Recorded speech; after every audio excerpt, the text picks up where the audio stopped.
চৈত্র সংক্রান্তিতে কাঁচা আম আনা হয়েছিল আমের টক খাওয়ার জন্য, সেখান থেকে একটা আম রয়ে গেছে। আর আজকে এই একটা আম দিয়ে আমি এমন একটা চাটনির রেসিপি করছি যেটা খেতে অসাধারণ আর বেশ কয়েকদিন রেখে রেখেও খাওয়া যাবে। চাটনি করার জন্য সব কিছু গুছিয়ে নিয়েছি, এবার আমটা কেটে নেব। কাটার আগেই ধুয়ে নিচ্ছি। আমটা বাড়তি পাকও ধরে গেছে।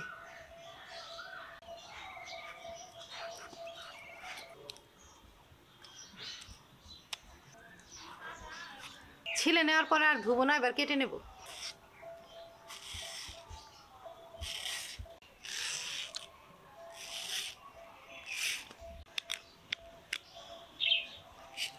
আটি থেকে একদম পুরো আমটাই বের করে নিচ্ছি। আটিটা চাটনিতে দেব না। উনুন ধরিয়ে নিয়েছি, কড়াইটা বসিয়ে দেব।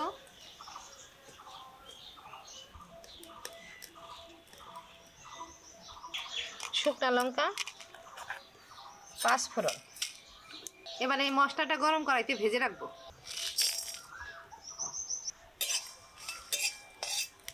শুকনো মাটির সরাই নামিয়ে রাখলাম।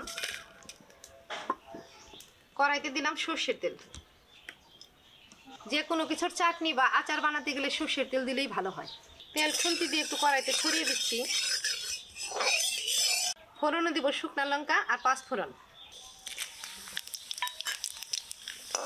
ফোড়নটা পোড়া পোড়া হয়ে গেছে, এবার কেটে রাখা আম দেব। পাকাতে তুলে এনে বীজগুলো ছাড়িয়ে এভাবে নাড়ু নাড়ু করে রোদে শুকিয়ে রাখি। আর আমি এটা যে কোনো চাটনি বা আচার বানাতে গেলে একটু একটু করে দিয়ে দিই। আজকেও এখান থেকে একটু দেব। জলে একটু ধুয়ে নিলাম, এবার আমের উপরে দিয়ে দিলাম।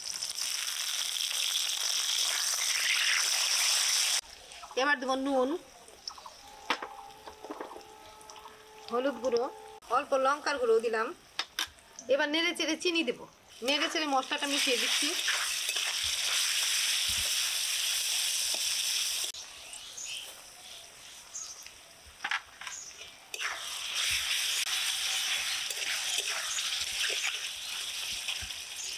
চিনি দিয়েছি। এই চাটনিতে একটুও জল দেবো না, তেলের মধ্যে চিনি গলে যাবে আর একটু জল জল হয়ে যাবে।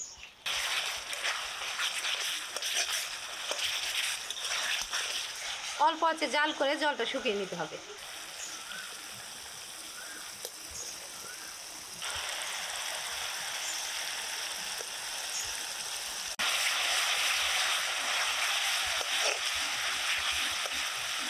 চাটনির কড়াইটা উনুনের উপরে বসানো থাক, এদিকে আমি এই মশলাটা গুঁড়ো করে নিই।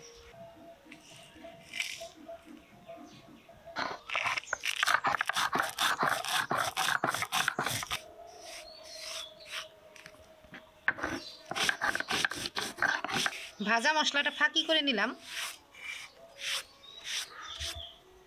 এবার এই মশলাটা চাটনির উপরে দিয়ে দিচ্ছি। একটু নেড়ে মিশিয়ে দিচ্ছি। আমাদের এই শিলিগুড়িতে তো বেশ কয়েকদিন ধরে প্রতি রাতে একটু একটু বৃষ্টি হচ্ছে, তো রাতে যদি খিচুড়ি রান্না করা হয় তবে এই তেলটা দিয়ে খেতে ভীষণ ভালো লাগবে। তাছাড়া ডাল ভাতেও খাওয়া যাবে। আমের চাটনি একদম রেডি, এবার নামিয়ে দিব।